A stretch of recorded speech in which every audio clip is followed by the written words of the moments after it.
on British court issues arrest warrant for Zbigniew Livni, Israeli foreign minister for war crimes.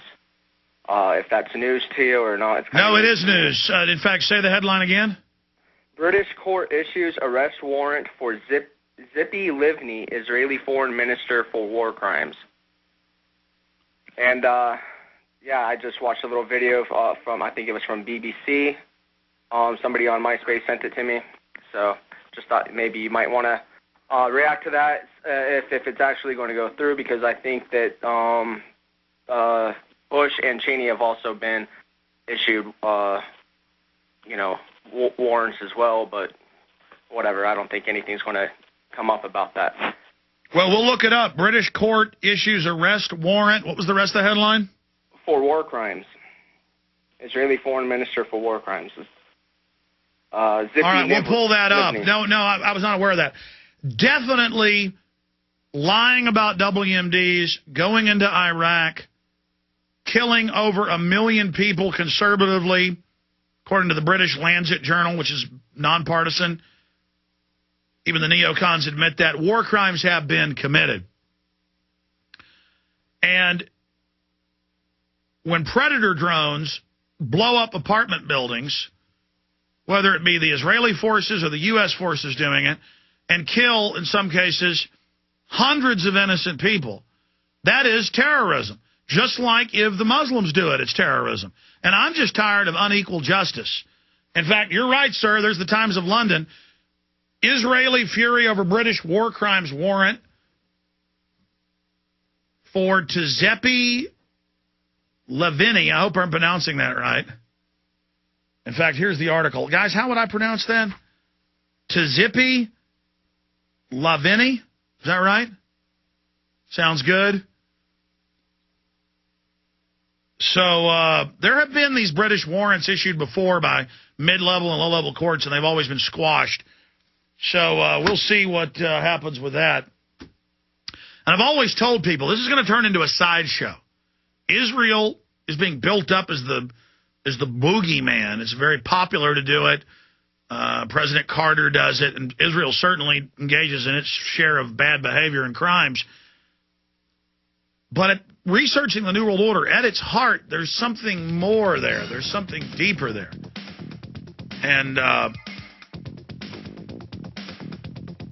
so we'll see what happens on that front. But I do think it's good. It's good that these big modern militaries that are bombing and attacking people living in caveman-level existences needs to stop. So I wonder if they'll be issued war crimes charges against Bush and Cheney. Because, boy, do they deserve it. We'll be right back. Stay with us. The last caller brought up a headline concerning an arrest warrant for an Israeli official.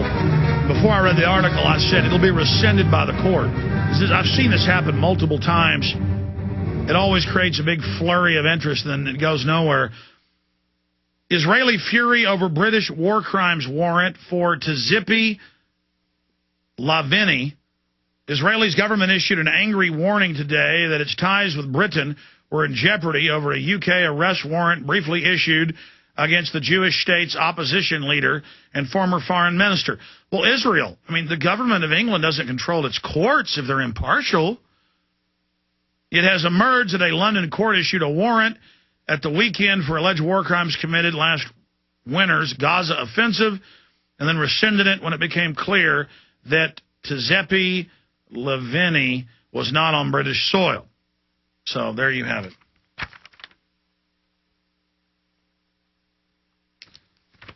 Okay, let me, like I said I would do, finish up with the news, or finish up with your calls, then get into the news here.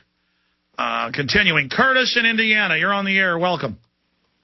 Hey, Alex, how are you? I just want to say thank you for the things that you've done.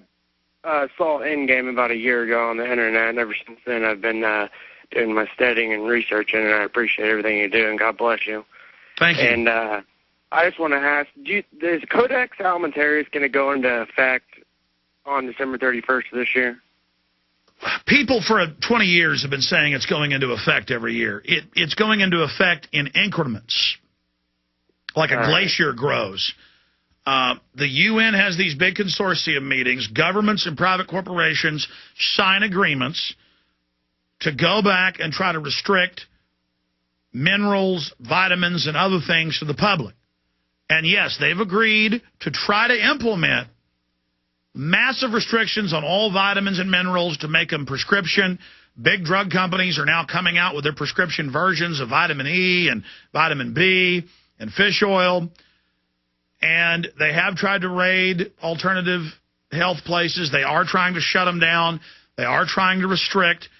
And it's a process. But it's kind of like 7 years ago, Bush signed, and Republicans went along with him and passed, the so-called campaign finance reform, which increased the money corporations could give, but restricted individuals. So the public was told, oh, this is going to stop. And that law states that 6 weeks before an election, I can't talk about politics as a radio host. I can't have a pro-gun group on, an anti-gun group on. I can't have a politician on. But everyone just ignores it. It's clearly unconstitutional and a fraud. It's like if the government passed a law today saying murder your firstborn, like many ancient cultures would do as a test of power over the slaves. Or when the slaves bred too much, they would routinely kill children. I mean, that's what governments do. That's what eugenics is. The public just hasn't figured out the more things change, the more they stay the same. And so,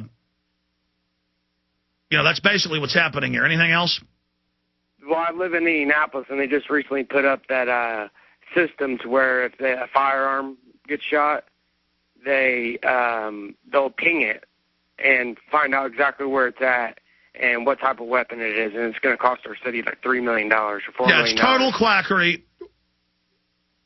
Austin put that in 1998, but they've never busted anyone for discharging a firearm with the gun detection system. What it is shotgun microphones on cameras.